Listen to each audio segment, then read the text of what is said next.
তারা স্বপ্নে দেখাইলেন যে আমাদেরকে তুলে আমাদের লাশগুলো পুনরায় অন্যত্র নিয়ে দাফন করা হোক। মুফতিদের কাছে ব্যাখ্যা জানতে চাইলে মুফতিরা বললেন যে কবরের চতুর্দিক খনন করে দেখা যাক সমস্যা কি। চতুর্দিক খনন করার পর দেখা গেল ফোরাত নদী থেকে মাটির নিচ দিয়ে চুয়ায়ে চুয়াইয়ে কবরে পানি আসতেছে। সিদ্ধান্ত হলো লাশগুলো তুলে নিয়ে পুনরায় অন্যত্র দাফন করার। লাশ তোলার জন্য যখন কবরগুলো খোলা হলো মনে হলো কাআন্নাহু দুফিনাল ইয়াওম, যেন আজকে দাফন করা হয়েছে। অথচ 1450 বছর অতিবাহিত হয়ে গেছে এরা মাটির নিচে। মাটির তো সবার যা কিছু দেখে যা কিছু পায় হজম করে মাটি বানাই গেল। এদেরকে কেন মাটি বানাইল না? মাটিও বোঝে এবং চিনে এরা কারা। এক তো এরা সাহাবী রাসূল, দ্বিতীয়ত এরা শহীদ। এদেরকে হজম করা তো পরের কথা, এদের হেফাজত করা আমার দায়িত্ব। বোঝা গেছে মাটিও দেখে শুনে বুঝে। তেমনিভাবে বাতাস, আমরা দেখি বাতাস কিছু দেখে না, শোনে না, বুঝে না, রূহ নেই, জীবন নেই। যদি তাই হয়, হাকিমুল ইসলাম আল্লামা তারিক তৈয়ব সাহেব রহমতুল্লাহ আলাইহি লেখেন, আল্লাহর এক ওলি যমুনা নদীর তীরে বসবাস করতেন। ছোট্ট একটি নড়বড়ে ঝুপড়ি, উনি ওনার স্ত্রী এখানে বসবাস করেন। একদিন জোরে সোরে তুফান আরম্ভ হয়, যেন ঝুপড়ি এখনই পড়ে যাবে। উনি আল্লাহ বিল্লাহ মগ্ন, ঝুপড়ি থাকবে না উড়ে যাবে এই নিয়ে ওনার কোনো ফিকির নেই। থাকবেই বা কেন? উনি তো একথা বোঝেন যে আমি তো একজনের গোলাম। গোলাম কি খাবে, কি করবে, কোথায় থাকবে, এই দায়িত্ব গোলামের নয়, এগুলো গোলামের মনিব। মনিবের দায়িত্ব নিয়ে গোলাম টানাটানি করলে গোলামের অস্থিরতা এবং কষ্ট ছাড়া আর কোনো লাভ নেই। কারে সাজে মা বফিকরে কারে মা মস্তে ফিকরে মা দরকারে মা আজারে মা। গোলামের দায়িত্ব গোলামি করে। তো উনি গোলামিতে মগ্ন, আল্লাহ বিল্লাহ মগ্ন। তুফানে ঝুপড়ি উড়িয়ে নিয়ে যাচ্ছে না, কি করবে এই নিয়ে কোনো চিন্তার কি নেই। স্ত্রী বারবার এসে বিরক্ত করতেছেন, মাথায় গোজার ঠাঁই একটি মাত্র ঝুপড়ি, তুফান ফেলে দিচ্ছে, আপনি স্থির বসে আছেন, তো কি করবো? বাঁশ বস নিয়ে একটু ঠেকা ঠেকা দেন।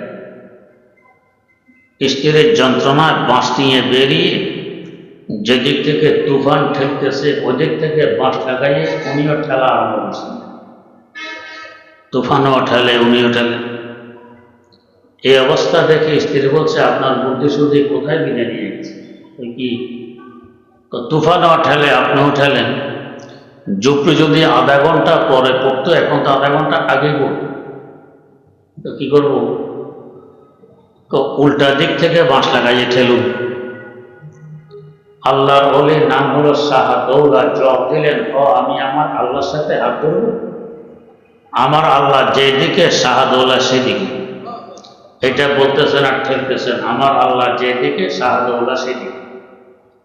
তুফানও ঠেললো, উনিও ঠেললেন। আশেপাশের গড়বড়ায় তো মেসমার হয়ে গেল, কিন্তু শাহদৌলার নড়বড়ায় ঝুপড়ির কিছুই ঘটল না। বোঝা গেছে বাতাসও বুঝে দেখে শুনে এই ঝুপড়িটি কাজ। উড়িয়ে নেয়া তো পরের কথা, হেফাজত করা আমার দায়িত্ব। তেমনিভাবে আগুন, আমরা দেখি আগুনের রূহ নেই, জীবন নেই, দেখে না, শোনে না, বোঝে না। যদি তাই হয়, শেখুল হাদিস আল্লামা জাকারিয়া রহমতুল্লাহ তারিখে মাশায়েখে চিশত নামক কিতাবে লিখেছেন, হযরত মুঈনুদ্দিন আজমেরি রহমতুল্লাহ আলাইহির পীর খাজা ওসমান হারুনি রহমতুল্লাহ সফর অবস্থায় এক জায়গায় দেখলেন কিছু লোকজন আগুন জ্বালাইয়ে আগুনের পূজা করছে, কেউ তওয়াফ করে, কেউ রুকু করে, কেউ সিজদা করে। বুঝাইলেন যে বাবারা, আগুন উপাস্য না, উপাস্য আগুনের সৃষ্টিকর্তা। এরা বলছে আমাদের বাপদাদা 14 গোষ্ঠী আগুনের পূজা করে আসছে, আপনার একার কথায় আমরা ছেড়ে দিব? তো এটিতে বোঝা যায় বহু বছর যাবৎ তোমরা আগুনের পূজা করতেছ। কয় হ, তো এতদিনে তো আগুন তোমাদের উপর সদয় হয়ে যাওয়ার কথা। একটি আঙ্গুল ভিতরে ঢুকাও, যদি দেখো আগুন সদয় হয়ে গেছে, গরমের পরিবর্তে আরাম লাগে, তো পূজা আরো করো, বাধা দিবে, কাজে লেগে গেছে। আর যদি দেখো আরামের পরিবর্তে গরম লাগে, জ্বলে যাচ্ছে, তোমাদের পূজা জ্বলে গেল, কোনো কাজে লাগে। আগুনের পূজা বাদ দিয়ে আগুনের সৃষ্টিকর্তার ইবাদত করো। এরা বলছে তাহলে আপনি যে বলছেন আগুনের সৃষ্টিকর্তার ইবাদত করেন, আপনি একটি আঙ্গুল ঢুকান ভিতরে, দেখি আপনার আঙ্গুল জ্বলে কিনা। আল্লাহর ওলি খাজা ওসমান হারুনি রহমতুল্লাহ আলাইহি বললেন, আমি আঙ্গুল ঢুকাবো না নিজে ঢুকে পড়বো? ঈমান কত মজবুত, আস্থা কি পরিমাণ আমার আল্লাহর উপরে, যে আগুন যে জ্বালায় শক্তিটা তার নিজস্ব নয়, আমার আল্লাহর দেয়া। ওখান থেকে আদেশ পেলে জ্বালায়, না পেলে হেফাজত করে। এ কথা বলে নিজে আগুনের ভিতরে ঢুকে পড়লেন।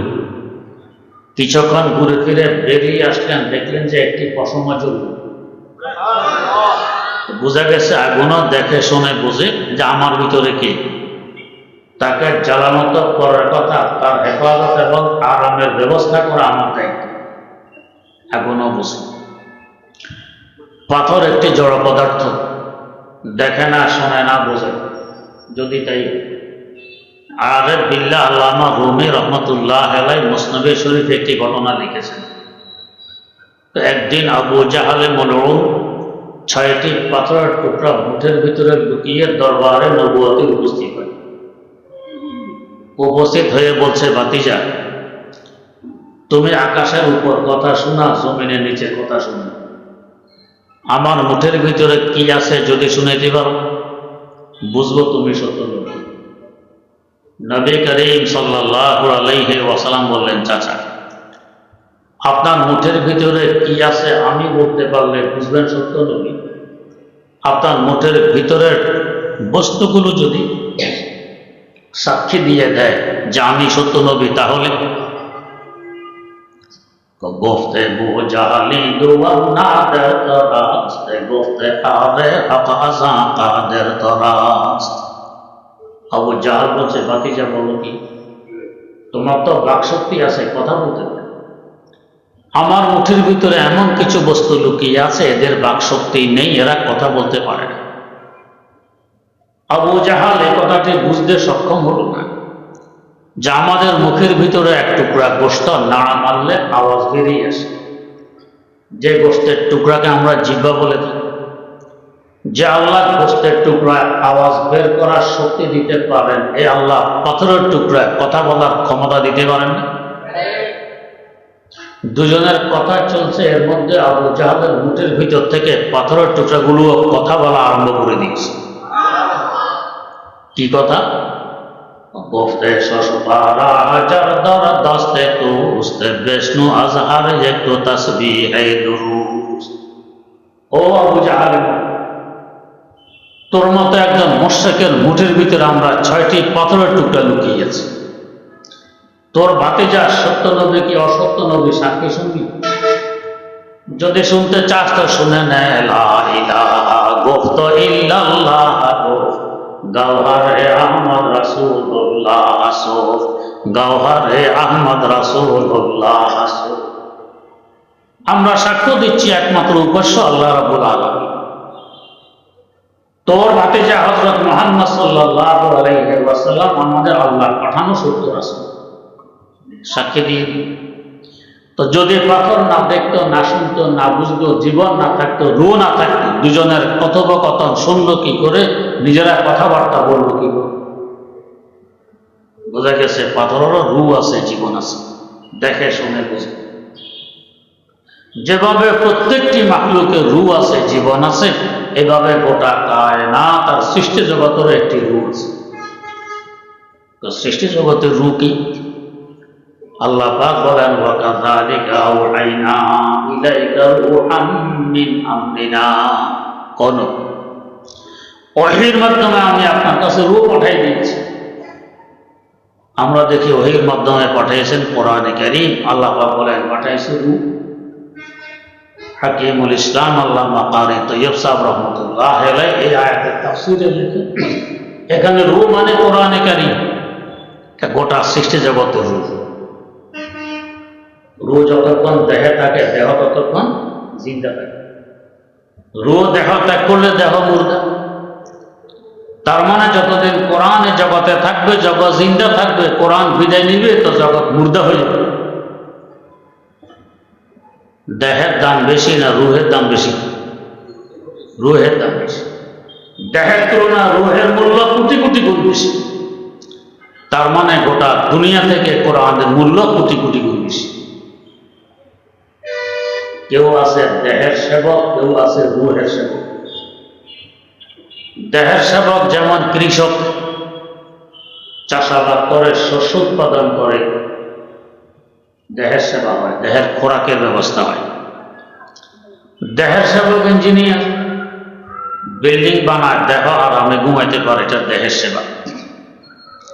দেহের সেবক ডাক্তার, চিকিৎসা করে, দেহ রোগ থেকে আরোগ্য লাভ করে, দেহের সেবক। যদি এদের নিয়ত ভালো থাকে অনেক সওয়াব পায়। এমনকি মাখলুকের সেবার মাধ্যমে সহজে আল্লাহর ওলিও হতে পারে।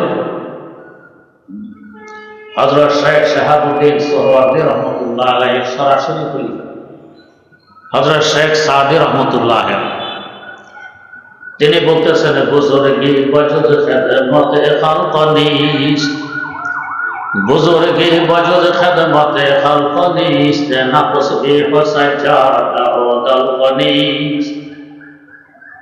হাজার দানার তসবিহ, ছেঁড়া পড়া জামা কাপড় গায়ে গদিতে বসে পীর সাহেব, এটা বুজুর্গি নয়। আল্লাহর মাখলুকের সেবা আর খেদমত, এটা হলো আসল বুজুর্গি। তো কৃষক বলেন, ইঞ্জিনিয়ার বলেন, ডাক্তার বলেন, নিয়ত যদি ভালো থাকে অনেক সওয়াব পায় এবং এই সেবার বিনিময়ে সহজে আল্লাহর ওলি হইতে পারে। এরা সব দেহের সেবা। আর আলেম সমাজ কোরআন পড়ে পড়ায় রূহের সেবা করে, এরা হলো রূহের সেবা। দেহের তুলনা রূহের মূল্য যে পরিমাণ বেশি, দেহের সেবকের তুলনা রূহের সেবকের মূল্য ওই পরিমাণ বেশি। তাই তো রাসূলুল্লাহ সাল্লাল্লাহু আলাইহি ওয়াসাল্লাম বলে গেছেন, খায়রুকুম মান তাআল্লামাল কুরআন ওয়া আল্লামা। তোমাদের মধ্যে সবচেয়ে দামি, সর্বোত্তম ওই ব্যক্তি যে কোরআন শিখে এবং শিখায়। কেন? সে তো রূহের সেবক, এই কারণে তার দাম বেশি। আমরা হয়তো মন ভাঙতে পারি, হুজুর কোরআন পড়তে পারি না, পারলেও বিশুদ্ধভাবে পারি না, রূহের সেবক হতে পারলাম না, আমি মাহরুম আর বঞ্চিত রয়ে গেলাম। না, ইসলাম বড় আশ্চর্যতম একটি দিন, কাউকে মাহরুম করে না, বঞ্চিত করে। ডাক্তার রোগীর সেবা করে, সে প্রত্যক্ষ সেবক। ডাক্তারের সহযোগিতা দু চারজন থাকে, কাগজ কলম এগিয়ে দেয়, মেশিনপত্র এগিয়ে দেয়, ওষুধপত্র এগিয়ে দেয়। এরা কি রোগীর সেবক নয়? এরা রোগীর সেবক, হোক না পরোক্ষ। তো আলেম সমাজ সরাসরি কোরআন পড়ে পড়ায় রূহের সেবা করে, এরা প্রত্যক্ষ রূহের সেবক। আমরা যদি তাদের সহযোগিতা করতে পারি, আমরা রূহের সেবকে পরিণত হতে পারি।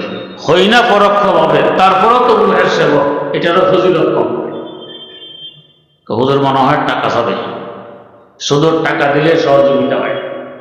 সবচেয়ে বড় সহযোগিতা হবে 2 ফোঁটা চোখের পানি দেয়া। আল্লাহ মাদ্রাসা খান আপনি উপহার দিয়েছেন আমাদের জন্য রহমতের কেন্দ্র হিসাবে, রূহের সেবার কেন্দ্র হিসাবে। আল্লাহ আপনি কবুল করে নেন। 2 ফোঁটা চোখের পানি বড় সেবা। 2 নম্বর, ভালোবাসবো, আন্তরিকতা রাখবো, আসবো, যাবো, খোঁজ খবর নিব, এটা রূহের সেবা। 3 নম্বর, ছাত্র দিব, যদি এরা কোরআনী বিদ্যা সিনায় ধারণ করে কোরআনের জীবন গড়ে তুলতে পারে, দুনিয়া নিয়ে তাদেরকে চিন্তা করতে হবে না, দুনিয়া ইনশাআল্লাহ তাদেরকে নিয়ে চিন্তা করবে। রুহের সেবা হবে, ওরাও ঠকবে না, আপনারাও ঠকবেন না। 4 নম্বরে গিয়ে সামর্থ্য অনুপাতে কিছু আর্থিক সহযোগিতা করব, রুহের সেবা। এই 4 তরিকে আমরা রুহের সেবা করতে পারি, রুহের সেবকের লিস্টিভুক্ত হতে পারি। আল্লাহ রাব্বুল আলামিন আমাদের সকলকে রুহের সেবক হিসাবে কবুল করে নেন। কি বলি, কয়েকটি প্রশ্ন এসেছে হাতে। প্রশ্ন, শবে বরাতের বিশেষ কোনো আমল আছে কি? উত্তর, আমাদের দেশের একটি সম্প্রদায় শবে বরাতকে অস্বীকার করে। তারা বলে শবে বরাত বলতে ইসলামে কিছু নেই। তাদের এই বলাটি সম্পূর্ণ ভুল, সঠিক নয়। শবে বরাতের অস্তিত্ব ইসলামে আছে। রাসূল আকরাম সাল্লাল্লাহু আলাইহি ওয়াসাল্লামের যুগ থেকে নিয়ে ১৫০০ বছর যাবৎ আজ পর্যন্ত প্রত্যেক যুগে যুগে শবে বরাতের উপর আমল হয়ে আসছে। আমার ক্ষুদ্রতম স্টাডি অনুযায়ী 10 জন সাহাবী থেকে শবে বরাত সম্পর্কীয় হাদিস বর্ণিত আছে। এই 10 জনের মধ্যে আবু বকর সিদ্দিক রাদিয়াল্লাহু আনহু আছেন, আলী মুরতাযা রাদিয়াল্লাহু আনহু আছেন, আবু মুসা আশআরী রাদিয়াল্লাহু আনহু আছেন, আয়েশা সিদ্দিকা রাদিয়াল্লাহু আনহু আছেন, আবু হুরায়রা রাদিয়াল্লাহু তাআলা আনহু আছেন। এইভাবে 10 জন সাহাবী থেকে শবে বরাত সম্পর্কে হাদিস বর্ণিত আছে। কিছু হাদিস সহিহ, কিছু হাসান, কিছু জয়ীফ। যারা অস্বীকার করে এরা কিছু মওযূদ বানাওয়াট হাদিসকে সামনে এনে কই দেখেন শবে বরাতের হাদিস বানাওয়াট, যেটা সহিহ এবং হাসান সেগুলো উল্লেখ করে ধোঁকা দেয়। হ্যাঁ, 2 নম্বর কথা, নির্দিষ্ট কোনো আমল আছে কিনা? নির্দিষ্ট কোনো আমল নেই। আল্লাহ পাক সহজ করে দিয়েছেন, তোমার মনে যে আমল করতে চায় সেটাই করতে পারো। চাইলে নামাজ পড়ো, চাইলে তেলাওয়াত করো, চাইলে জিকির করো, চাইলে তওবা করো, চাইলে দুরূদ শরীফ করো, পড়ো, ইত্যাদি ইত্যাদি, তোমার ইচ্ছা। 2 নম্বর, আমাদের দেশে শবে বরাতে হালুয়া রুটি ইত্যাদি তৈরি করা হয়, এগুলো ইসলামে জায়েজ আছে কি? উত্তর, রাত হলো ইবাদতের, হালুয়া রুটি খাওয়াকে ইবাদত নয়, বরং বেশি খেলে ইবাদত করা যায় না। ইবাদতের জন্য অল্প খেতে হয়। এই হালুয়া রুটি এটা আমাদেরকে ইবাদত থেকে, ফজিলত থেকে বঞ্চিত করার জন্য একটি শয়তানি আবিষ্কার। শয়তান দেখে শবে বরাতের 1 রাত্রে ইবাদত করে অনেক ফজিলত কামাই করে নিচ্ছি, আমি তো মাহরুম। যদি বলে শবে বরাত নেই, সবাই মানবে না। তাই কৌশলে তাহলে এত সুন্দর একটা রাত একটু হালুয়া রুটি না খাইলে কেমন? তার যুক্তি বের করছে কি? তো উহুদের যুদ্ধে নবী করিম সাল্লাল্লাহু আলাইহি ওয়াসাল্লামের 2টি দাঁত মোবারক শহীদ হয়ে গিয়েছিল। হুজুর শক্ত খাবার চিবিয়ে খেতে পারেনি, তাই হালুয়া রুটি খেয়েছে। একটা হলো এটা বানাওয়াট কথা, অবাস্তব কথা। দ্বিতীয়ত, রুটি তো চিবাইতে হয়, দাঁত ভাঙা অবস্থা রুটি চিবেছেন কীভাবে? দ্বিতীয়ত, উহুদের যুদ্ধ সংগঠিত হয়েছে রোজার ঈদের পরে। আমরা রোজারও 15 দিন আগে হালুয়া রুটি খেয়ে ফেলি, দাঁত ভাঙার আগে খেয়ে ফেলছি, এটা কেমন করি? প্রশ্ন, রমজান মাসে ইচ্ছাকৃত একটি রোজা ভাঙলে এর কাফারা হিসাবে 7টি রোজা রাখতে হবে? উত্তর, যদি রোজা রাখার পরে ভেঙে ফেলি তো ঠিকই 7টি রোজা রাখতে হবে। লাগাতার মধ্যখানে বাদ দিলে নতুন করে আবার হিসাব শুরু করা লাগবে। প্রশ্ন, মহিলাদের জন্য রমজান মাসে তারাবি নামাজ আছে কিনা? উত্তর, পুরুষ মহিলা সকলের জন্য তারাবি নামাজ আছে, এটা সুন্নতে মুআক্কাদা। প্রশ্ন, শবে কদরে বিশেষ কোনো আমল আছে কিনা? উত্তর, শবে কদর ও শবে বরাতের ন্যায় বিশেষ কোনো আমল নেই। আল্লাহ পাক আমাদের উপর ছেড়ে দিয়েছে, তোমার যা করতে মনে চায় শরীয়ত সম্মতভাবে করে না, ফজিলত পাবে। প্রশ্ন, কবর জিয়ারতের সুন্নত তরিকা কি জানতে চাই। কবরের পশ্চিম পাশে গিয়ে দাঁড়াবেন, যেখানে দাঁড়াইলে লাশের সামনাসামনি হয়। যদি লাশটা জিন্দা শুয়ে থাকে, কোন জায়গা দাঁড়াইলে তিনি আপনাকে দেখতেন, আপনার তার চেহারা দেখতেন, ওই বরাবর দাঁড়াবেন। দাঁড়াইয়ে সালাম পেশ করবেন। এরপরে সূরা ফাতিহা, সূরা ইখলাস, আলহাকুমুত তাকাসুর, ইন্না আনজালনা, সূরা ইয়াসিন, যা পারেন কিছু পড়বেন। এরপরে দুরূদ শরীফ পড়বেন। নিয়তে তো আছে, তার জন্য করতেছি, সব পৌঁছে যাবে। প্রশ্ন, রমজান মাসে কোন কোন আমল বেশি বেশি করব? 1 নম্বর আমল তো রোজা রাখবো, সাহরি খাবো, ইফতারি খাবো, এরপর বেশি বেশি তেলাওয়াত করব, আল্লাহ পাক কবুল করুন। প্রশ্ন, গর্ভাবস্থা রমজান রোজা রাখার বিধান কি? উত্তর, যদি রোজা রাখলে গর্ভের কোনো ক্ষতি হয় তো তাহলে না রাখার অবকাশ আছে, ক্ষতি না হলে রোজা রাখবেন। আল্লাহ পাক সহি বোঝার তৌফিক দান করুন। হ্যাঁ, তাবলীগ নিয়ে দেখতেছে তারাও তো কোরআন হাদিসের কথাই কমিটি জানুয়ারি মাসের 31 ফেব্রুয়ারির 1-2 তাবলীগের প্রথম পর্ব বিশ্ব ইজতেমা, এরপর আবার 4-5-6 ফেব্রুয়ারির দ্বিতীয় পর্ব বিশ্ব ইজতেমা। সকলের দাওয়াত রইল, আমরা ইজতেমায় শরীক থাকার চেষ্টা করি। বাস্তব তাবলীগের ইজতেমা দুটোই হল। এরপরে যদি কেউ আরো কিছু করতে চায়, এটা বাস্তব তাবলীগ নয়, এটা দিনদারদের তাবলীগ নয়, এটা সন্ত্রাসীদের তাবলীগ, যারা মানুষ জবাই করে, মানুষ হত্যা করে। এটা দিন নয়, এটা ত্রাস। আল্লাহ পাক সহি বুঝার তৌফিক দেন। আমাদের বাংলাদেশের দিকে তাকান, বড় বড় মাদ্রাসা, বড় বড় নির্ভরযোগ্য আলেম ওলামা, জাতি যাদের উপর আস্থা রাখে, এরা সব তাদের কথা বলে। আলেম ওলামা যে পক্ষে থাকে এটা হলো হক তাবলীগ, আলেম ওলামা যে পক্ষের এটা হক নয়। আর ওই পক্ষের লোকেরা দেখবেন আলেম বিদ্বেষী, আলেমদেরকে গালি দেয়, আলেমদেরকে মারার চেষ্টা করে, আলেমদের ব্যাপারে হিংসা ছড়ায়। ফতোয়া আলমগীরিয়াও তো লেখা আছে, আলেমকে আলেম হওয়ার কারণে যদি কেউ গালি দেয় তো তার ঈমান থাকে না। যার ঈমান থাকে না হেরাবার তাবলীগ কিসের? এই জন্য খুব সতর্ক থাকা চাই। আল্লাহ পাক সহি বুঝার তৌফিক দান করুন।